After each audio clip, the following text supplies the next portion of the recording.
ভূপেন্দাৰ জন্ম শতবাৰ্ষিকী উপলক্ষে বিভিন্ন কাৰ্যসূচীৰে নগাঁও জিলাখনতো আমি তেওঁৰ এই শতবাৰ্ষিকী উদযাপন কৰিবলৈ আগবাঢ়িছোঁ। সেই উপলক্ষে অহা 7 তাৰিখে কুঠৰীত স্থিত ভূপেন্দাৰ যোনটো ঘৰ আছিলে সেই ঘৰটোত অহোৰাত্ৰি গধূলি 7টা বজাৰ পৰা সমগ্ৰ নগাঁওবাসী আমাৰ যিসকল ৰাইজ আছে, সাংস্কৃতিক প্ৰেমী ৰাইজ যিসকল আছে আৰু জনসাধাৰণ সকলোৱে একত্ৰিত হৈ কুঠৰীত স্থিত সেই মাটি টুকুৰাত আমি এটি সাংস্কৃতিক সন্ধ্যা, এটি সাংস্কৃতিক অনুষ্ঠান এটি উদযাপন কৰিবলৈ আগবাঢ়িছোঁ। সংবাদ মাধ্যমৰ জৰিয়তে নগাঁওবাসী ৰাইজক এটি আহ্বান আমি জনাব বিচাৰিছোঁ।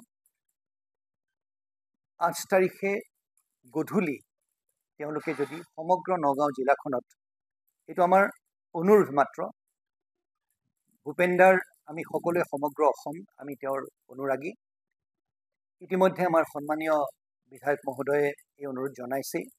পুনৰবাৰ আমি এই অনুৰোধ জনাব বিচাৰিছোঁ, নগাঁওবাসী ৰাইজে আমি গোটেই জিলাখনত একত্ৰিত হৈ যদি দুগছি আমি প্ৰদীপ আমাৰ পদূলি মুখত, আৰু যিসকলৰ পদূলি নাই নিজৰ ঘৰৰ সন্মুখত ভূপেন্দাৰলৈ সন্মান যাচি যদি আমি সেই বন্তি প্ৰজ্বলন কৰোঁ, তেতিয়াহ'লে আমাৰ সেই অনুৰোধ ৰাইজে ৰক্ষা কৰিব বুলি আশা ৰাখিছোঁ। সমান্তৰালভাৱে যিসকল ব্যক্তি আহিব বিচাৰে আজি কুঠৰীলৈ, তেওঁলোককো আমি আমন্ত্ৰণ জনাইছোঁ। ইতিমধ্যে নগাঁৱত যিসকল সাংস্কৃতিক প্ৰেমী ৰাইজ আছে তেওঁলোকে আমাৰ লগত যোগাযোগ কৰিছে। কোনো টকা পইচা তেওঁলোকে বিচৰা নাই, অকল তেওঁলোকৰ আৱেগ আৰু অনুভূতিত তেওঁলোকে আহি তাত একত্ৰিত হ'ব আৰু অহোৰাত্ৰি গধূলি 7টা বজাৰ পৰা আমি এই সাংস্কৃতিক সন্ধ্যাভাগ পুৱতি নিশালৈকে আমি উদযাপন কৰিম। সেয়াই নগাঁওবাসী ৰাইজৰ ভূপেন্দাৰ এই শতবাৰ্ষিকী আমি তেনেধৰণে নগাঁও জিলাখনত আদৰিম। সমান্তৰালভাৱে ছেপ্টেম্বৰৰ 10 তাৰিখে আমাৰ কলেজ আৰু স্কুলৰ 15,000 ল'ৰা ছোৱালীয়ে একত্ৰিত হৈ মানুহে মানুহৰ বাবে এই গীতটি পৰিৱেশন কৰিব আৰু এই গীতটিৰ 15,000 আমাৰ ল'ৰা ছোৱালীয়ে হাত চাপৰি বজাই ইতিহাসত প্ৰথমবাৰৰ বাবে ভূপেন্দাৰ এই মানুহে মানুহৰ বাবে এই গীতটি, আৰু প্ৰতিটো গীত তেওঁৰ সৰহসংখ্যক তেওঁৰ গীত সমাজমুখী আমি সকলোৱে জানো, আৰু সময়মতে যদি ইংৰাজীলৈ অনুবাদ হ'লহেঁতেন তেতিয়াহ'লে বব ডিলেনে যেনেকৈ the answer my friend is blowing in the wind এই গীতটিৰ বাবে নোবেল বঁটা অৰ্জন কৰিছিলে। বিশেষজ্ঞসকলে কয় যে ভূপেন্দাৰ এই গীতবোৰত তেওঁ কিয় নোবেল বঁটা নাপালে সেইষাৰ কথা এটা প্ৰশ্নবোধক চিন অকল সেই সময়মতে অনুবাদ নোহোৱাৰ বাবে হয়তো থাকি গ'ল।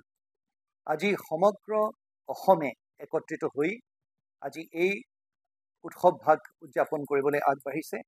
আমি নগাঁওবাসী ৰাইজো আমি পিছ পৰি নাথাকোঁ আৰু সেইদিনা 15,000 আমাৰ ল'ৰা ছোৱালীয়ে একত্ৰিত হৈ এই গীত হাত চাপৰি বজাই বজাই এই গীতটি গাব আৰু কলিকতাৰ পৰা ইণ্ডিয়া বুক অফ ৰেকৰ্ডছৰ যিসকল জাজ আছে তেওঁলোক আহিব আৰু আহি তেওঁলোকে যদি আমি এই গীতটি সুকলমে আমি পৰিৱেশন কৰিব পাৰোঁ, এটা অভিলেখৰ এটা স্থাপন হ'ব আৰু এই গীতটিৰ জৰিয়তে আমি প্ৰথমবাৰৰ বাবে ভূপেন্দাৰ এটি গীত হাত চাপৰি বজাই 15,000 ল'ৰা ছোৱালীয়ে 15,000 আমাৰ নগাঁওবাসী ৰাইজে একত্ৰিত হৈ এই গীতটি পৰিৱেশন কৰিব।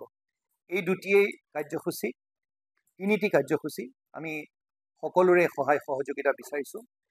সংবাদ মাধ্যমক বিশেষভাৱে ধন্যবাদ জনাব বিচাৰিছোঁ আমাক আজি আমাৰ নিমন্ত্ৰণ গ্ৰহণ কৰি আজি আমাৰ এইখিনি কথা তেওঁলোকে শুনাৰ বাবে।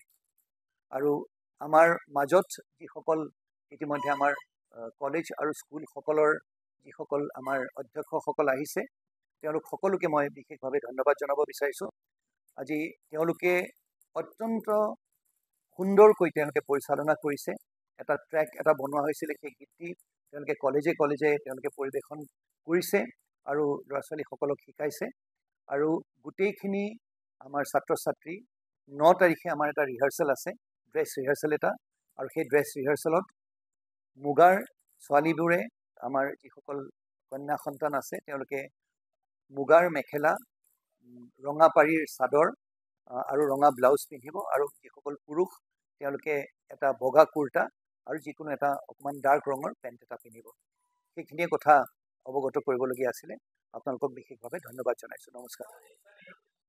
পাৰ্কিং হ'ব, গোটেই গাড়ীবোৰৰ পাৰ্কিং হ'ব, আৰু আমাৰ নুৰুল আমিন ষ্টেডিয়ামত এই ভাগ পৰিৱেশন কৰা হ'ব। আৰু আটাইতকৈ ডাঙৰ কথা, আমাৰ স্বতঃস্ফূৰ্তভাৱে নগাঁওবাসী ৰাইজ ওলাই আহিছে। কোনোবা এচাম ব্যক্তিয়ে হয়তো ফ্ৰুটি দিছে, কোনোবাই খোৱাখিনি দিছে।